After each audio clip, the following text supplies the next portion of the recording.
Stop! Détendez-vous. C'est l'heure de...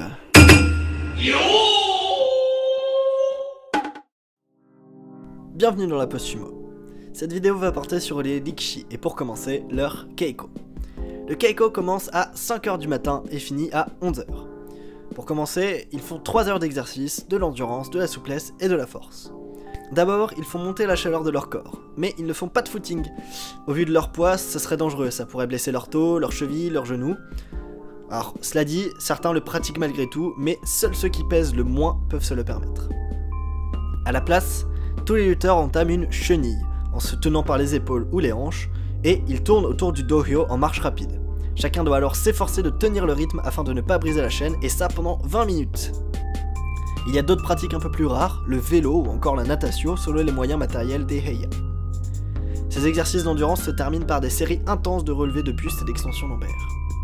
Tout ça va servir à renforcer la sangle abdominale, mais aussi à surdévelopper le ventre de sorte à former une caisse proéminente solide appelée le taikubara.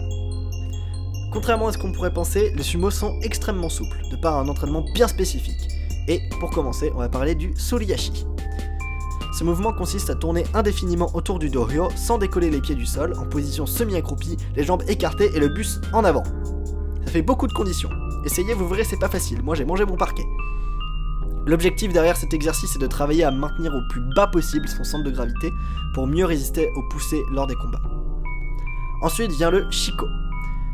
C'est à mon avis l'un des mouvements les plus connus du sumo. Il consiste à lever une jambe latéralement le plus haut possible, puis la redescendre en frappant le sol, et ainsi de suite avec l'autre jambe. Encore une fois, ça demande un sacré équilibre et surtout de la souplesse. Pour finir, un exercice de souplesse pur, le mata wari, ou comment faire un gros câlin au sol. Basiquement, ça consiste en un grand écart total, avec les mains soit au sol, soit aux orteils, et au fur et à mesure, un rikishi doit être capable de se pencher en avant afin de faire toucher le sol à sa tête et à son torse. Pour finir, les rikishi ne sont pas des tas de graisse, bien au contraire.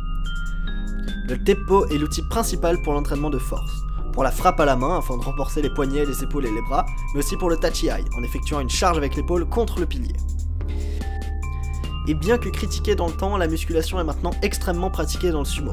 Pas forcément en salle, parce que seuls les titulaires reçoivent un salaire suffisant pour s'entraîner dans des établissements spécialisés, mais plutôt avec des pompes au sol, des haltères, parce que les Heiya en possèdent quelques paires, et enfin des squats avec des poids. Et comme le sac de sable c'est surfait, ils préfèrent soulever un de leurs camarades. Pour citer quelques exemples impressionnants d'entraînement de force, Kirishima portait 300 kg au squat, sachant qu'il pèse 120 kg. Chiyo no Fuji soulevait 200 kg au développé couché, Kaio effectuait des soulevés de terre de 300 kg, et Konishiki passait de temps en temps à la presse à cuisse et il soulevait, tenez-vous bien, 700 kg. Non, sans déconner, 700 kg. Un bébé éléphant pèse 100 kg à la naissance, ce mec en soulevait 7 avec ses jambes. Fini les exercices, place au combat. Là viennent souvent les humiliations des apprentis, et de 8h à 11h donc c'est principalement des combats, mais aussi un exercice qui permet de s'y préparer, le Butsukari Keiko. Le principe est de pousser son adversaire d'un bout à l'autre du ring, celui-ci en position de résistance qui présentera simplement son buste, et on pratique cet exercice jusqu'à épuisement des lutteurs.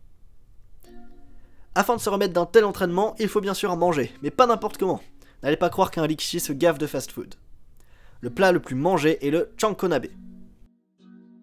L'entraînement se fait à jeun, et à la fin de l'entraînement, les tokoyama coiffent les lutteurs et ils se lavent. Les apprentis préparent le chankonabe et le premier service est à midi environ. Le service est hiérarchique, les titulaires mangent en premier, les disciples mangent les restes. Le repas est suivi d'une sieste afin de faciliter la prise de poids et de graisse. Un deuxième chankonabe est pris le soir avant de dormir, encore une fois afin de favoriser la prise de poids. La consommation de calories d'un rikishi se situe en moyenne entre 8000 et 10 000 calories par jour, c'est énorme. C'est l'équivalent de 4-5 jours de repas pour une personne normale. Le chankonabe est accompagné de beaucoup de riz ou de nouilles et de petits mets, des beignets de poisson, des boulettes de viande, des bouillons, etc. Mais malgré cette consommation, certains ne peuvent pas se limiter à ça pour prendre du poids. Cela vient d'une différenciation de 3 métabolismes entre les êtres humains.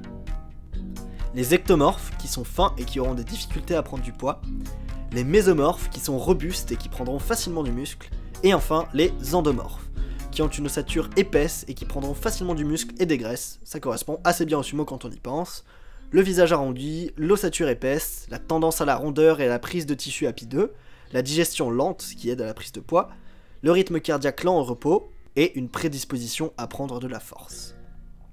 Du coup, les endomorphes sont naturellement prédisposés, et ce régime alimentaire leur convient parfaitement. Pour les autres, c'est plus compliqué, on arrive souvent aux extrêmes, 5 repas par jour et une consommation abusive de fast-food et de soda. Cela dit, ça n'empêche pas de devenir haut gradé, certains comme Asasho Ryu ou Takanoyama ont réussi. Pour ce qui est de la composition du chankonabe, il a longtemps été cuisiné avec du poulet, parce que selon les croyances, manger un animal qui marche à 4 pattes ferait tomber à 4 pattes sur le ring. C'est aussi pour ça qu'on évitait le poisson, hein. Évidemment, il n'a pas de pattes. Aujourd'hui, cette tradition est un peu oubliée et tous les types de viande sont consommés. Le chankonabe est très gras et très salé, mais sa composition en reste équilibrée. Pour du chankonabe, il vous faudra donc un poulet entier, 4 blancs de poulet ou des escalopes, un gros daikon, c'est un mélange entre le radis et le navet, 4 grosses pommes de terre en tranches, un gros oignon émincé, 2 gousses d'ail, une dizaine de champignons shiitake coupés en morceaux, une carotte en rondelles, une dizaine de tranches épaisses de tofu qu'on aura fait frire, un chou choy entier, une tasse de sauce soja, 2 cuillères à soupe de sel, une tasse de saké doux. Pour ce qui est des étapes, je vous mets un lien dans la description. Voilà, c'est la fin de cette vidéo, j'espère qu'elle vous aura plu et je vous dis à bientôt pour une prochaine pause sumo.